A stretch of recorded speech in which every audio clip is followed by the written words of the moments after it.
Hello, world, and welcome into the In My Footsteps podcast. I am Christopher Setterland, coming to you from the vacation destination known as Cape Cod, Massachusetts, and this is episode 40. It's the first show of October, and it's a loaded show, and I can't wait to share it with you. We're going to start off with the first spooky story of the month of October. This is the story of Cape Cod's loneliest grave. There's going to be a road trip to the small Civil War town of Winchester, Virginia. We're going to go way, way back in the day and talk about the fascination with hotlines and 900 numbers.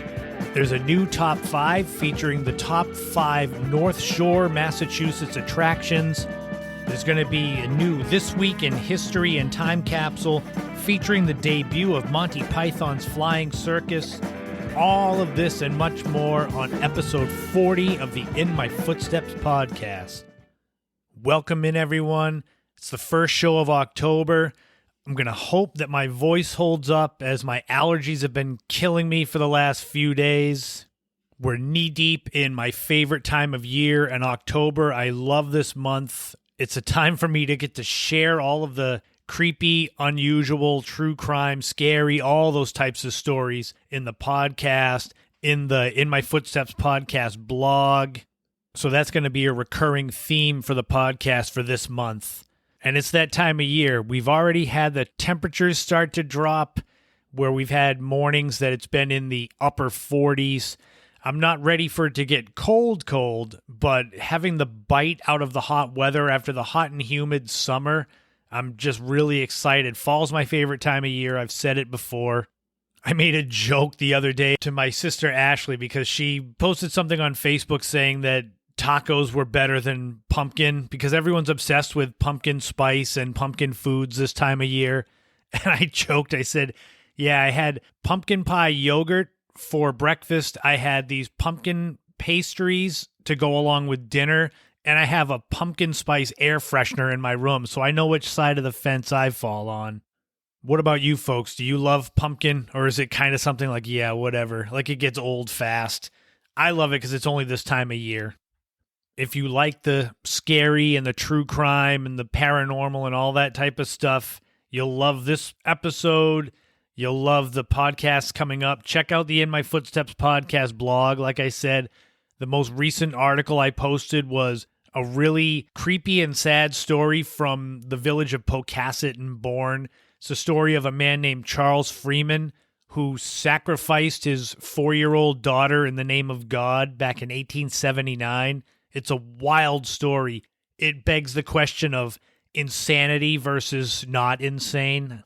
It's a kind of fun/morbid treasure hunt for me as I find stories that I've never heard before as far as true crime and the unusual supernatural stuff around New England, where I'm looking, basically typing in New England murders and New England true crime. It's kind of a morbid curiosity, but I do find a lot of interesting ones that I think you'll enjoy, like this first one here for the first podcast of October. So let's just dive right into the main story, which is the story of Cape Cod's loneliest grave, who was buried, where it is, and how I found it. So we're going to jump right into that right now on episode 40 of the In My Footsteps podcast. October is a perfect month for hiking in the woods, kind of taking in the crisp weather and the changing leaves, and it's a great month, a great time for football, for family, for friends. But on the other side of the coin, it's a perfect time for Halloween season. It's a perfect time for fear and the unknown. And Cape Cod's home to a lot of scary stories, like I said in the intro. Cape Cod's loneliest grave is an interesting story. I had never heard of it until about 10 years ago, when there was a video that went in conjunction with the Cape Cod Times newspaper. And the man who did the video, his name is Eric Williams, he found this grave deep in the woods of Truro. The big thing is that he didn't tell you how to get to it. It was very vague, and I'm not sure if it's just that he didn't want to share it with people. So I took it upon myself, because I'm into that kind of stuff, to go out and try to find it. I parked at a place called Montano's. It's a restaurant on Route 6 in North Truro, right near Provincetown. Using the very, very vague descriptions Eric Williams put in his video, I went back through the woods to try to find this grave that is gray in color, and it's about a little over a foot tall. So it blends in with the ground, especially during the fall season where there's the darker pine needles on the ground. The first time I went out there, I was probably out there an hour and a half, didn't come close to finding anything resembling a grave. I went back out a few weeks later and spent another few hours out there. This was in July. It was in the heat, and I was wandering the woods. I made a video about it, about me not finding the grave. But again, didn't find anything resembling a grave because there's no directions. It's just walking into the woods and just good luck. So the third time, that's right, I went back out into the woods of North Truro a third time, and I said, I'm not going home until I find it. I crisscrossed these woods, which honestly, it could represent a couple 100 acres, basically, and you're trying to look for a grave that's smaller than a mailbox. When I was finally about to give up and just say, this is enough, I was walking back towards where my car was, using my phone as a GPS. And there it was. I, by luck, found this grave. It was smaller, didn't even come up to my knees. It was the same color as the ground.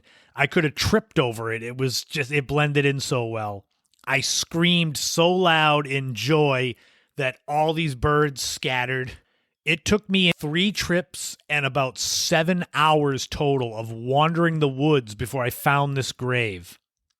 In order to make sure that I could find it again, I did a pin drop. You open up the Google Maps app where I was standing and I dropped a pin so that I could always just go back to it. So I'd never have the trouble of spending 7 hours walking in the woods to find a grave.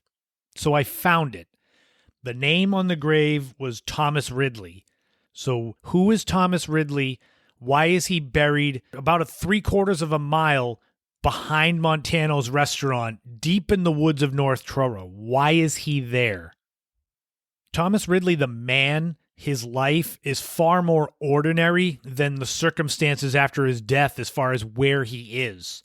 He was a fisherman and a seaman, born in Truro on December 13th, 1715, the eldest son of Thomas Ridley Sr. and Mary Smalley. Thomas Ridley married Elizabeth Cook in 1738, and together they had 10 children, 4 sons and 6 daughters. All things being equal, his life was ordinary until it reached its end. It was in the 1770s that Thomas Ridley contracted smallpox, and sadly at this time, on average, 20 to 60% of adults who contracted smallpox and more than 80% of children infected with it would die, with the survivors usually getting really bad scars that stuck with them forever. Unfortunately for Thomas, the vaccination that helped eradicate smallpox didn't even begin until 1796 under the watch of British doctor Edward Jenner, and it took several more years to perfect. That's kind of the problem, is normally when contracting smallpox and after showing symptoms, those who died usually passed within 10 to 16 days of the onset of the symptoms. Sometime in 1776, Ridley caught and died from smallpox, and fear, because it was so contagious, fear spread throughout the village, and this caused the other residents of Truro to bury Thomas Ridley's body as far from the rest of the village as possible. So he was buried deep in the thick forests of North Truro, which back then it was even more isolated than it is today. And that grave is still really isolated, even in the 21st century. When Thomas's wife Elizabeth died in 1792, she was buried in Provincetown at the present-day Winthrop Street Cemetery. That's 5 miles as the crow flies from where Thomas Ridley is located. Thomas Ridley has sat out there in this isolated wooded area of North Truro for more than 240 years. And interestingly, as kind of a final slap in his face, even more than being buried in a deep part of the woods where there's nothing, They even misspelled his last name on the grave. Instead of spelling it Ridley with an L, they spelled it Riddy with 2 E's. So when I found his grave, I said, I guess this is him, but his name is spelled wrong. It is something that catches you off guard. I went out there expecting to find this grave, but when you go out there and you actually do see it, and you're standing there in the presence of an actual human life that ended, and they're way out here where there's nothing, and there's nothing anywhere, and it's sad. It's a sad end for a person. There are several smallpox cemeteries on Cape Cod, including one in Provincetown not far from there. It's another one that's in the woods that's been overgrown. It's weird that Cape Cod has all these secret graves in the woods, but they do. And that's the fear from smallpox. Get them far away from everyone. There was a smallpox hospital in Falmouth where Nobska Lighthouse stands. That was way back in the late 1700s. For Thomas Ridley, though, finding him is one of the biggest challenges for anyone on Cape Cod. It is not easy. So you park at Montano's restaurant. It's better to go when they're not open. They're open for dinner.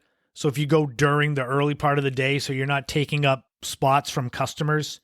The grave exists between Pilgrim Heights Road to the north, Head of the Meadow Road to the south, and the Atlantic Ocean on the east. So it's approximately 736 acres, if just where it could be. Now, granted, I had kind of an idea where it was, but as I said, it took me 3 trips and 7 hours of walking to find it. From the parking lot, it's approximately 1,300 feet walking east. There's a 14,000 square foot sand pit. This marks about the halfway point to Thomas Ridley's grave. Once you find the sand pit, that's where the easy part ends. After that, you've got to scale the sand pit to go back into the really thick, deep woods because there's fire roads that lead you out there. Not when you get out to Thomas Ridley's grave. It's just pick any wooded area you see driving around anywhere and just imagine walking straight out into it. That's basically what you have to do.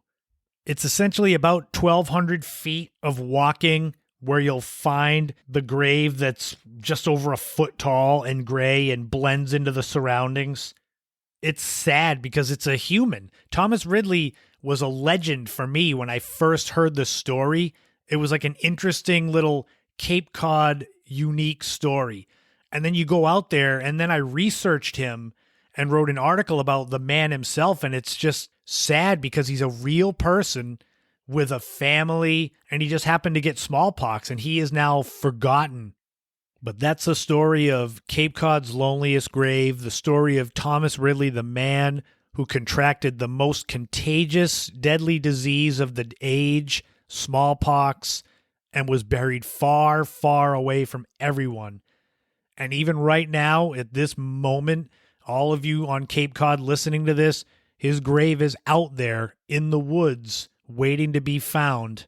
If you go out and find it, let me know if the pennies are still there that I left on his grave. Every time I go, I leave something out there. It hasn't been that many times. A few times I've brought people out there to show them, because it's hard to believe until you see it yourself that someone's buried way out there in the woods all alone.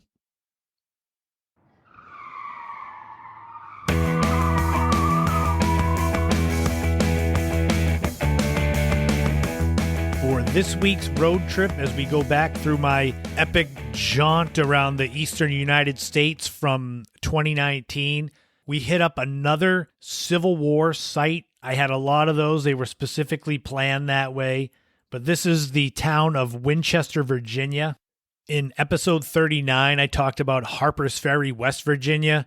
And this Winchester's, it's kind of in the same vein as Harper's Ferry. It's a much larger town than Harper's Ferry was. Harper's Ferry had not even 400 people. Winchester, Virginia, as of 2019, had a population of 27,897. There's a lot to see in Winchester, but the main reason I went was a part of the town called Old Town. Old Town Winchester is a great place to check out if you enjoy Civil War history and that era of the mid-19th century. Old Town Winchester and Winchester itself became the scene of 6 battles during the Civil War and has a deep connection with General Stonewall Jackson. During the winter of 1861 and into 1862, Stonewall Jackson made Winchester his home, and his headquarters that he had during his time living in Winchester, they're on North Braddock Street, and it's open in the spring and summer months, so you can check out. It's a museum. Old Town Winchester is unique because it's essentially a section of street that's been blocked off, so it's a walking area. So you park outside of it, you go underneath the sign, and there's buildings everywhere. It's history all around you, but there's also shops and restaurants, things like that, so it's not just history.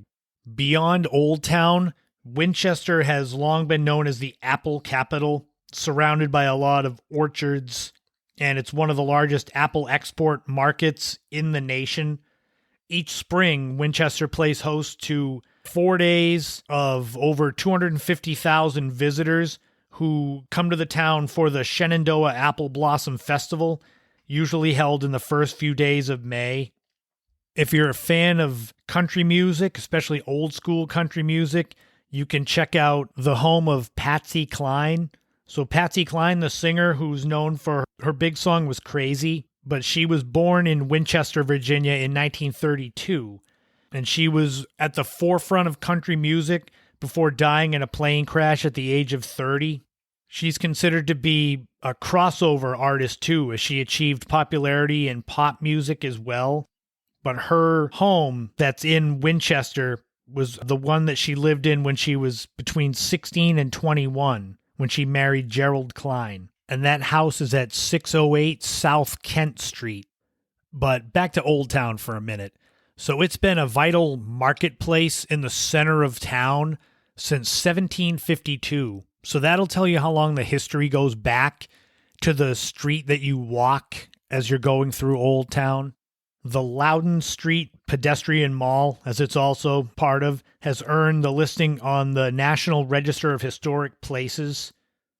There are a lot of events surrounding Old Town. I mentioned the Apple Blossom Festival. There's Rockin' Independence Eve. They've got free outdoor movies. They do Oktoberfest, so that's going on right now, and a lot more. I went there just on my own, looking at things, just whatever looked interesting to me. If you're not in the mood to kind of wander and find your own way, they do guided walking tours on some weekends from May through October, so they may still be going on. You can go and check out George Washington's office museum. He used a little log building, now the middle room of the George Washington Office Museum, as a military office between 1755 and 1756, while Fort Loudon was being constructed at the north end of town. It's open daily for tours from April 1st through October 31st, and it's located at 32 West Cork Street. And that's just another piece of history going way back beyond the Civil War, now to before the American Revolution. So there's connections to George Washington, to the Civil War, to Patsy Cline. They also do a walking food tour, Taste Winchester. And you can check them out at tastewinchesterhistory.com, where you get to be introduced to restaurant owners and sample the dishes and learn about the history and architecture of Winchester along the way. There's a lot of unique stuff there. Even for those of you that might be Civil War buffs or people that enjoy that history, if I asked you to name the most important sites from the Civil War, you're not going to mention Winchester, Virginia until you go there. And then there's so much else that draws you in. If you're looking to go there and take in more than just the walking through Old Town, you could stay at the George Washington Hotel. It's a throwback to the Roaring Twenties as it was completed in 1924. It's got marble floors and huge soaring ceilings, but it's not super expensive. However, they have been at times ranked among the top 1% of hotels worldwide, so I would definitely recommend checking them out. They're at 103 East Piccadilly Street, or you can look them up through Wyndham.com for the George Washington Hotel. There's so much to see there, so I definitely recommend it. It's only 60 miles northwest of Washington, D.C., So go and give it a shot. Stay at the George Washington Hotel, but make sure to visit Old Town. Check out the apple orchards, Patsy Cline's house. There's so much there. You can learn more at visitwinchesterva.com. For something specific about Old Town Winchester, you can go to oldtownwinchesterva.com. That'll do a way better job of explaining and showing you what there is to offer down there. Whether you just take a stroll through Old Town, through the marketplace, or whether you spend a few days there and you take in all of the scenery around it, just check it out. I enjoyed it. I think you will too. You don't have to be any sort of history buff. And coming up next in episode 41, we'll go to the next spot on my epic road trip. And this one is going to be a good one, but a funny one because it's the biggest fail of the road trip. So we'll dive into that in next week's episode, my epic fail from one of my spots on the road trip.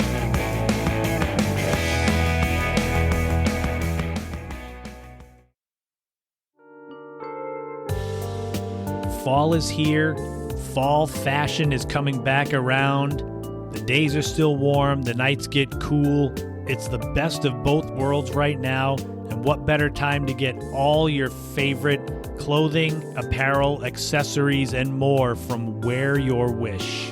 Visit wearyourwishes.com to see all of the new stuff they've got to offer and all of the old favorites that are still there. For October, for Halloween, check out the Love Pumpkin t-shirt. They've got a funny Boo Bees t-shirt, which is bees with ghost sheets over them. They've got sweatshirts for when the nights get colder, including one that says always cold.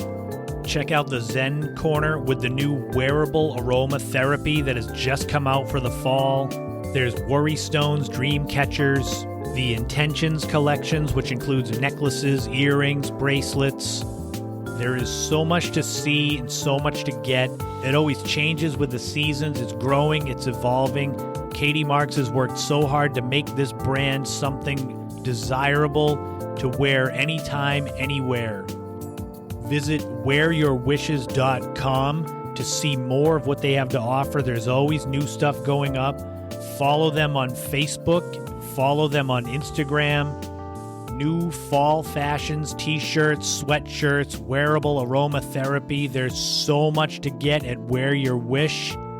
Wish, dream, inspire. It's all about the good stuff at Wear Your Wish.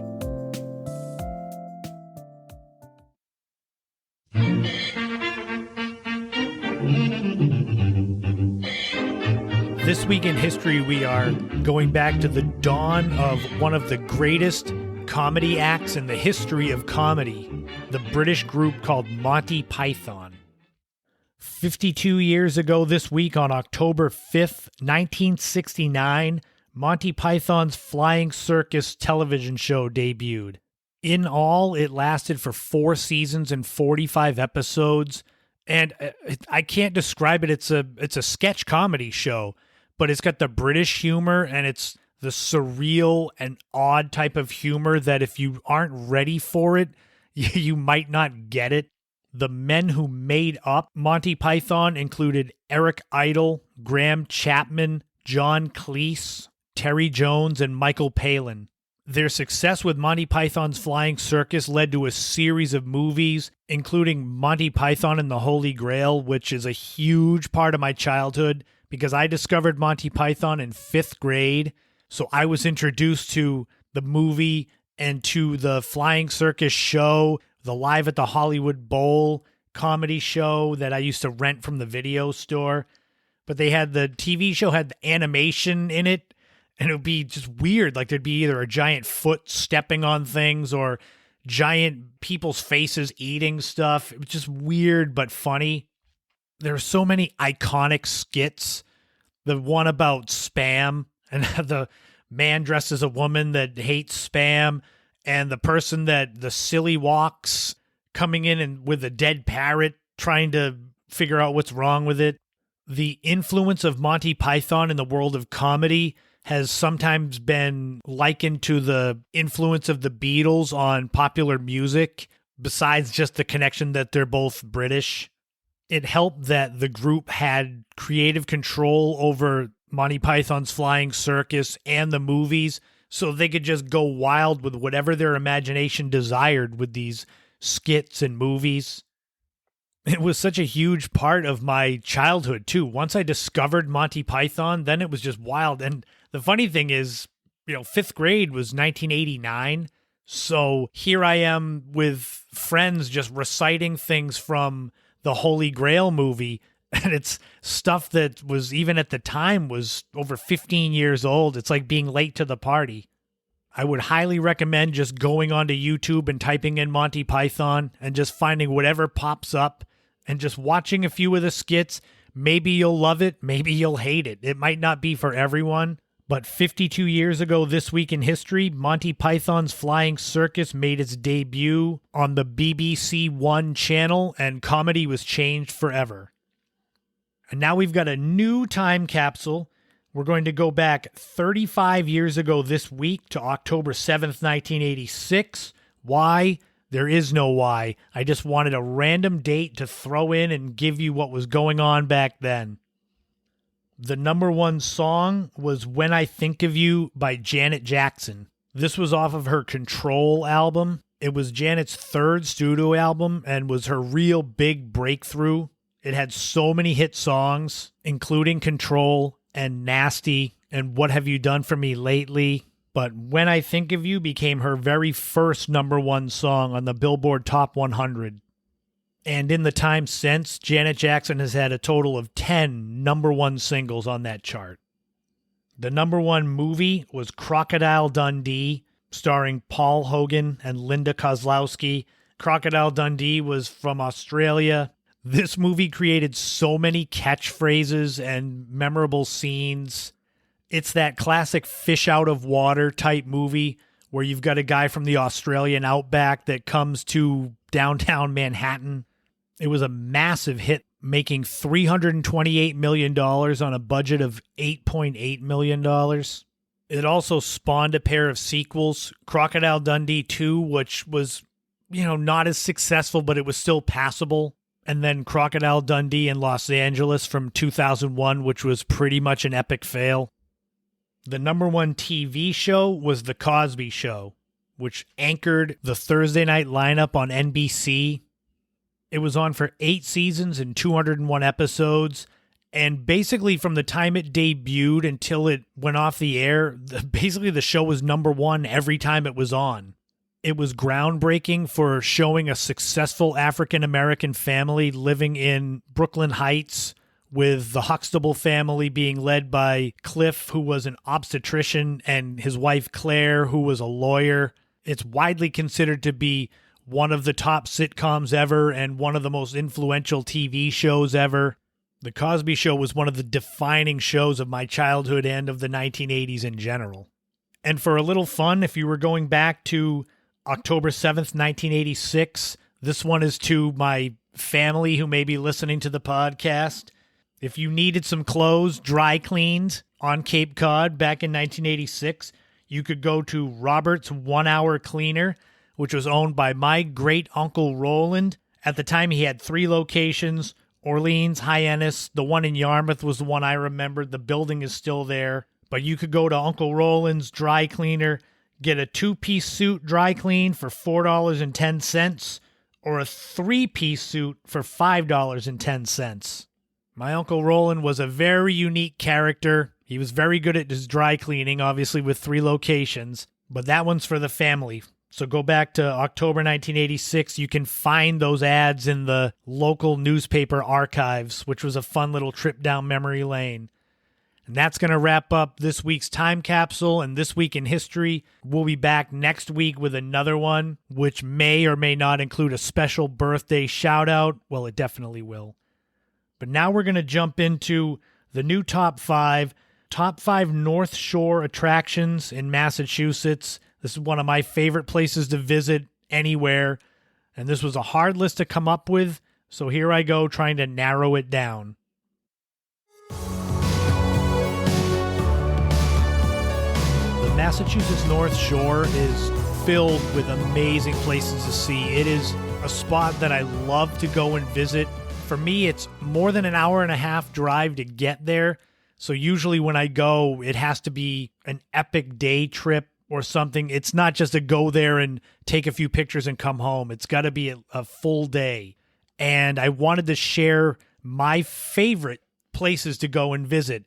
And when I started making this list, I realized how difficult that was going to be. I immediately came up with 24 places I wanted to share, but because this is a top 5, I narrowed it down to 5, and then I threw in some honorable mentions. For those of you not familiar with the North Shore, I'll do my best to describe these places, but for the rest of you, you know what I'm talking about. You'll hear them and shake your head yes. Honorable mentions for top 5 places on the Massachusetts North Shore include the Thatcher Island Twin Lights, Revere Beach, Parker River Wildlife Refuge, Castle Hill, Eastern Point Lighthouse, and Hammond Castle. I don't want to go too deep into descriptions of all of those because I try to keep these segments relatively manageable in length. So just feel free to look them up. I will put as many links in the description of the podcast as I can to help you find them. And if you have any questions on any of them, just shoot me an email, christophersetterland@gmail.com. So let's dive into the actual top 5 North Shore, Massachusetts attractions. Number 1, Marblehead Lighthouse. This is part of Chandler Hovey Park in Marblehead. This lighthouse, it's a skeleton tower. It overlooks Marblehead Harbor, which is always filled with boats. It's just an incredible scene. It's 105 feet tall and is the second lighthouse on the site, replacing the old tower in 1895. It's the only skeleton-type tower in New England. And for photographers, there's so many different vantage points to get this lighthouse either against the sky or with the boats. You have to go and see it. Number 2 is Lynch Park in Beverly. Located at 55 Ober Street, it's right on the water. But the main thing that this is known for that puts it in my top 5 is the Rose Garden. The flowers are beautiful, but the architecture that makes up this garden is what really makes it stand out. And what makes it unique is that it's basically the foundation of what was President Taft's summer White House. You can go any time of year, but I would recommend, obviously, when things are in bloom, so you can get the full scope of color mixed in with the ocean view and the architecture of this garden. Number 3, Motif Number 1 in Rockport. This is one of the most painted sites, I believe, in all of the country. You know it when you see it. If you don't know the name Motif Number 1, you know the red fishing shack adorned with buoys out in the harbor at Rockport near Bearskin Neck. It's located on Bradley Wharf in Rockport. It got its name from French painter Lester Hornby. He would teach painting classes up on the North Shore in the summer, and it's said that one of his students came to him with the painting of Motif Number 1, and I guess everyone painted it because it's an easy spot to paint. And he exclaimed, "What, Motif Number 1 again?" And the name stuck. It was originally built in the 1840s and was destroyed in the blizzard of 1978 and was rebuilt. So what you see is a replica, an exact replica of the original. Number 4 is the entire peninsula of Nahant. This may be a little bit of a cheat, but Nahant itself, which is a little fist of land connected by a thin causeway, it's just the whole thing is incredible. It reminds me of being able to drive either to the Vineyard or Nantucket. It is the smallest town based on land area in the state with only 1 square mile of actual inhabitable land. But there's incredible views all around. It's ocean. You can see the Boston skyline. It's right near Lynn. There's Nahant Beach. When I went there the first time, they had a Dunkin' Donuts cafe, which looked like something from the Florida Keys. Despite its small size, it still has a population of over 3,500 as of 2019. But even if you don't go to Nahant Beach or stop anywhere to take in the sights, if you just drive it, there's just a feeling and a vibe with Nahant. It's like an escape from an escape, because the whole North Shore, especially along the coast, is incredible. But then Nahant sticks out into the water, and you can look back at Marblehead and Lynn and Swampscott and just see it all. So it's a cheat, but it's not a cheat, because I definitely recommend even taking the drive. It'll take you 5 minutes to drive around Nahant, but definitely stop and check things out along the way.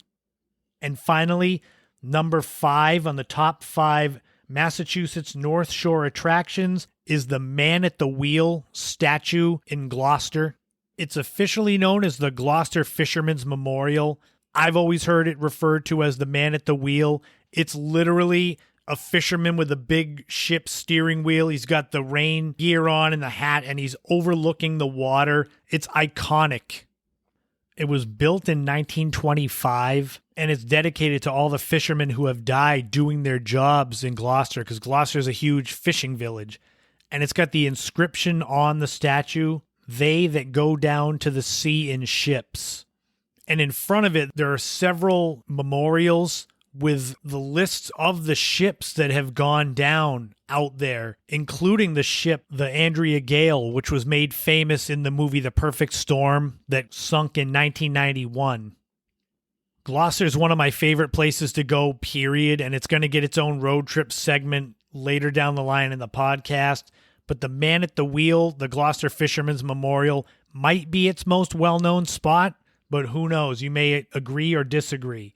That's the top 5 North Shore attractions in Massachusetts, in my opinion, in no particular order. We had Marblehead Light, Lynch Park, Motif Number 1, Nahant, and the Man at the Wheel. What did you think of those? Have you been to them? Do you think there were others that should have made the list? I had a lot I had to whittle down, but that's what happens when it's a place as awesome as Massachusetts North Shore.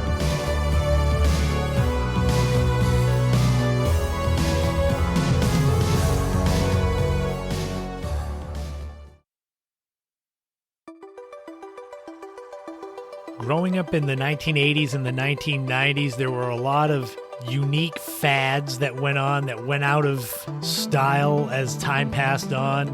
One such fad that cost parents lots of money at times was the 900 number / hotline fad that went on. Basically, it was different bands, different movie stars, where you would call a number and they would tell you things. They would typically charge you a certain amount for the first minute and then usually a little less for the additional minutes. And they would try to keep you on the line to charge you as much as possible. And a lot of kids got charged. Well, I should say their parents got charged. But 900 numbers didn't become the bane of existence for parents of the 80s and 90s at first. It was information services. And the way they got started was in 1980 when ABC's Nightline asked viewers who they thought would win the presidential debate between Ronald Reagan and Jimmy Carter. And for 50 cents, viewers could call one of 2 numbers, and AT&T recorded the number of calls for each to see who the viewers would think would be the winner. Based on the success of that debate polling, the 900 number services kind of grew from there, where people could call a 900 number and hear a recorded or a live message. The first real big one to take off was in 1982, when more than 1 million people called what eventually would become known as the Dial-A-Shuttle 1-900-909-NASA to listen to live conversations between ground control and the astronauts. Later in 1982, when the Tylenol tampering scare came, Johnson & Johnson used a 900 number to release updates to the public. During the beginning, there was no interactivity. There was no using the touch-tone phone to select options. It was just straightforward, but that all changed real quick. So in the first full year of service that AT&T did 900 numbers, they recorded 10.9 million calls. And that may sound like a lot, but it was nothing compared to what came. It was in 1987 that AT&T started the national program that allowed 900 numbers that provided information or audio content. It allowed them to earn money from their numbers. So that's where the idea of the 900 numbers saying you would set up a price of, say, $2 for the first minute and whatever for each additional minute, this new concept took off. Of course, the first numbers, well, at least the majority of the first numbers that came along for the 900 numbers that you had to pay for were adult chat lines. And the rumors were that these people that had those basically phone sex numbers became immediately wealthy, practically overnight. By 1989, AT&T had been joined by MCI and Sprint with the 900 numbers. A company called Advanced Telecom Services from 1989, they first came out with crossword puzzle line news in conjunction with the New York Daily News.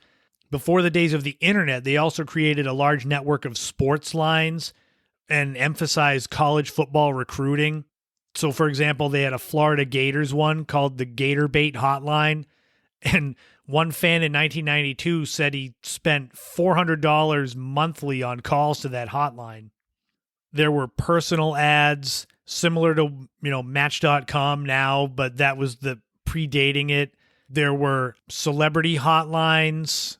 By 1993, there were more than 10,900 numbers. And it ran the gamut. Everything from, like I said, phone sex numbers to interactive Wheel of Fortune, hurricane relief assistance, voting for Miss America, or even Microsoft technical support.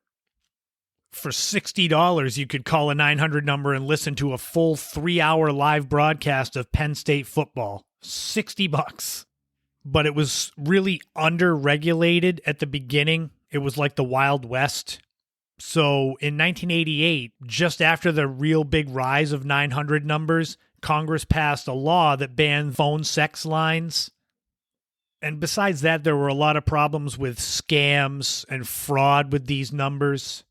A few of the most notorious cases involving children with these hotlines included a 17-year-old who charged $10,500 on the phone bill for using chat lines. A boy with a disability was charged $8,000 for a phone quiz.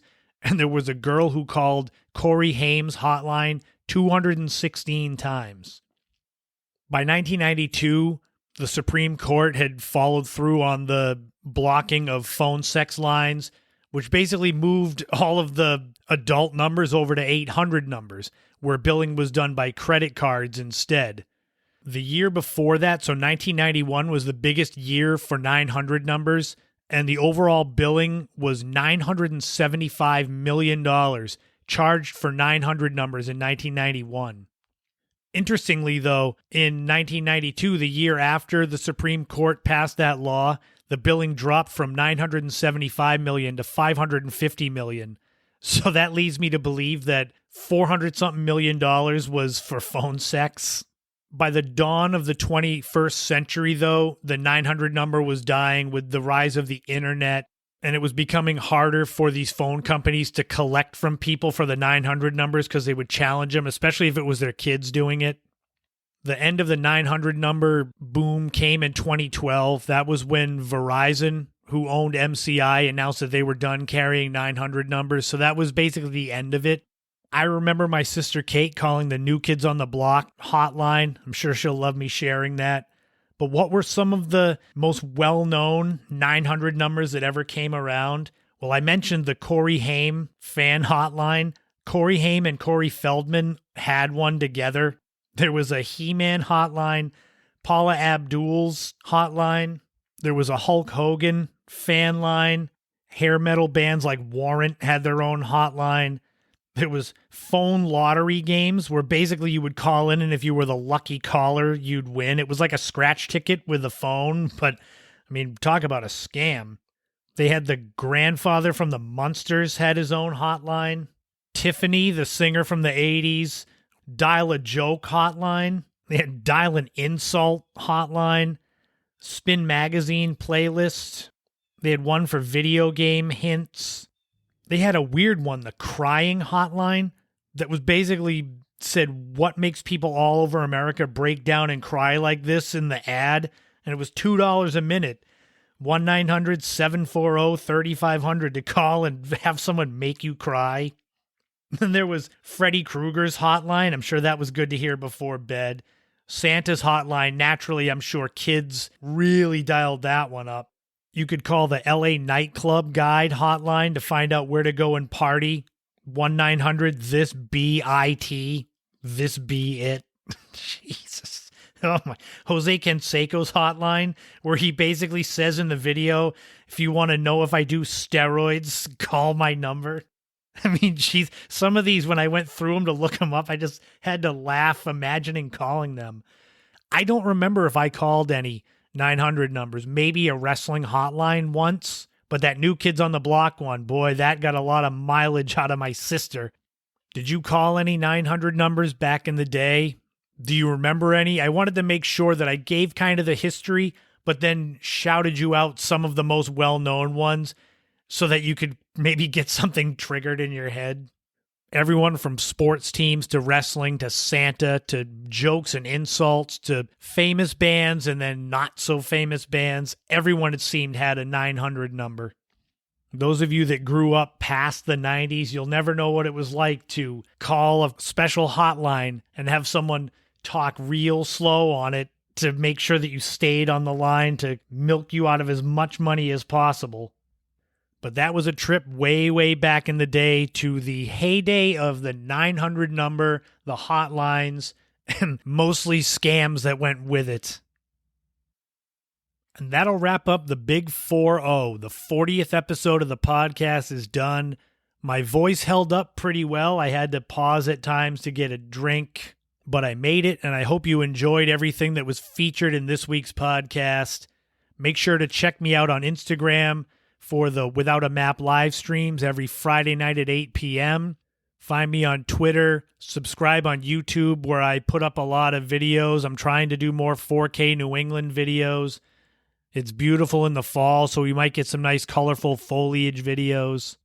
All 6 of my books are available through Amazon, Schiffer Publishing, The History Press, or you can go to my website, ChristopherSetterland.com, which was created and is updated by my oldest friend, Barry Menard. I always mention him. Be sure to go check out the In My Footsteps podcast blog, where I'm going to be sharing all sorts of scary and creepy stories from New England throughout the month of October. If you want to buy me a coffee and support the podcast, you can go to buymeacoffee.com. Find the In My Footsteps podcast there. Any donations go to advertising the podcast, kind of reinvest in myself. The best thing you can do, though, for the podcast is just share it. Tell people to check it out. New England travel, history, lifestyle, nostalgia, all that stuff sewn up into one nice quilt.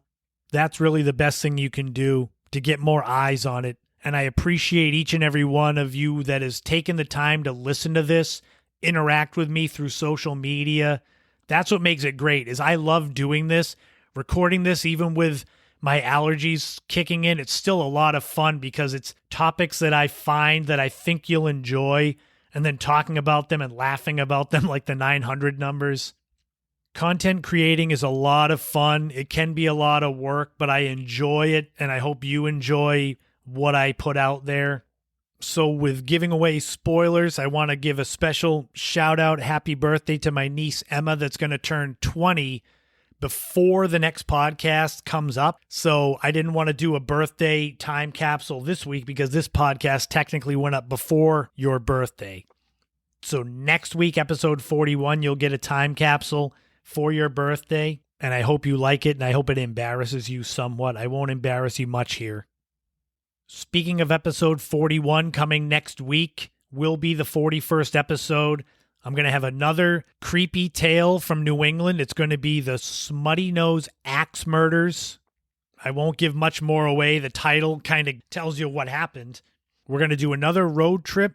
This is going to be an epic fail of my attempt to drive the Blue Ridge Parkway. That's a funny one to laugh at me about. We're going to have a new top 5 list that's going to be my picks for the top 5 underrated Cape Cod attractions.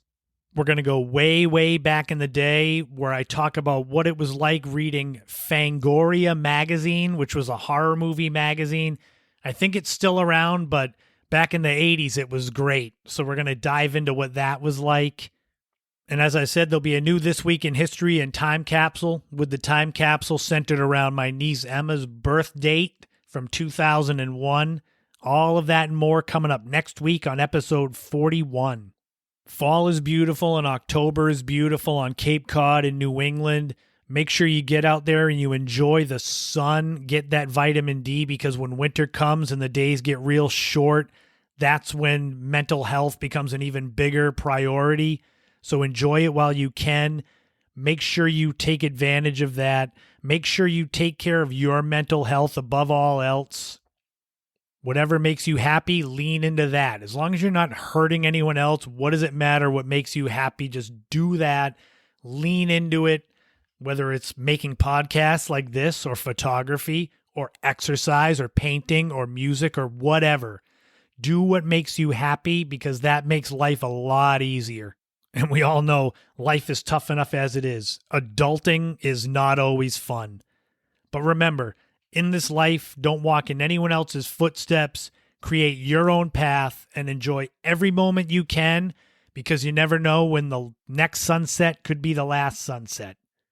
Thank you so much to all of you who have tuned into the first 40 episodes of this podcast. I really appreciate it, and I'll be back next week for episode 41. Check out the live stream, but until then, have a great week, have a great weekend, enjoy it all, and I'll talk to you again soon.